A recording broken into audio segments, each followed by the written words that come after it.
महाभारत के युद्ध में कर्ण की मृत्यु एक अत्यंत भावुक और दुखद घटना थी। कर्ण न केवल दुर्योधन का सबसे विश्वसनीय मित्र था, बल्कि उसके सामर्थ्य और साहस का सबसे बड़ा स्तंभ भी था। कर्ण की मौत पर दुर्योधन ने जो कहा, वह उसके दिल के गहरे दर्द और मित्र के प्रति अटूट प्रेम को दर्शाता है। दुर्योधन और कर्ण के बीच एक ऐसा संबंध था, जो स्वार्थ और सत्ता से परे था। जब कर्ण का अपमान उसकी जाति और सामाजिक स्थिति के कारण हुआ, तब दुर्योधन ने उसे अंग देश का राजा बना दिया।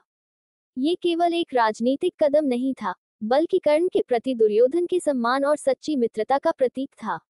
कर्ण की मृत्यु पर दुर्योधन गहरे शोक में डूब गया।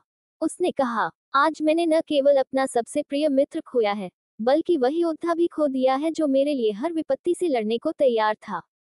कर्ण मेरे लिए केवल एक योद्धा नहीं था, वह मेरा भाई था। उसके बिना ये संसार मेरे लिए शून्य हो गया है। कर्ण की मृत्यु ने दुर्योधन के आत्मविश्वास को तोड़ दिया। उसने कहा, कर्ण का जीवन मेरे लिए एक प्रेरणा था। वह एक ऐसा योद्धा था जिसने अपनी हर कठिनाई को अपने साहस और कर्म से परास्त किया। उसने न केवल पांडवों के सामने मेरी ढाल बनकर खड़ा हुआ, बल्कि मेरे स्वाभिमान की रक्षा भी की। आज उसकी मृत्यु ने मुझे अंदर से तोड़ दिया है। दुर्योधन ने यह भी कहा कि कर्ण के साथ संसार ने कभी न्याय नहीं किया। कर्ण जैसा वीर कभी इस दुनिया ने देखा नहीं, लेकिन उसे हमेशा उसके जन्म के कारण अपमानित किया गया।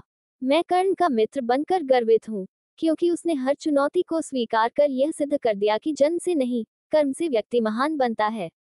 कर्ण की मृत्यु ने दुर्योधन को मानसिक रूप से कमजोर बना दिया।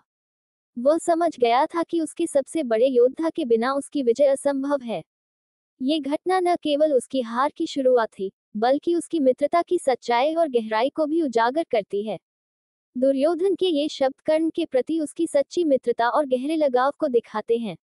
कर्ण की मृत्यु ने दुर्योधन को एक गहरा झटका दिया, क्योंकि वह न केवल अपना सबसे प्रिय मित्र खो बैठा, बल्कि उसकी जीत की उम्मीद भी धूमिल हो गई। महाभारत की यह घटना मित्रता, वीरता और जीवन की अनिश्चितताओं का अद्भुत चित्रण है।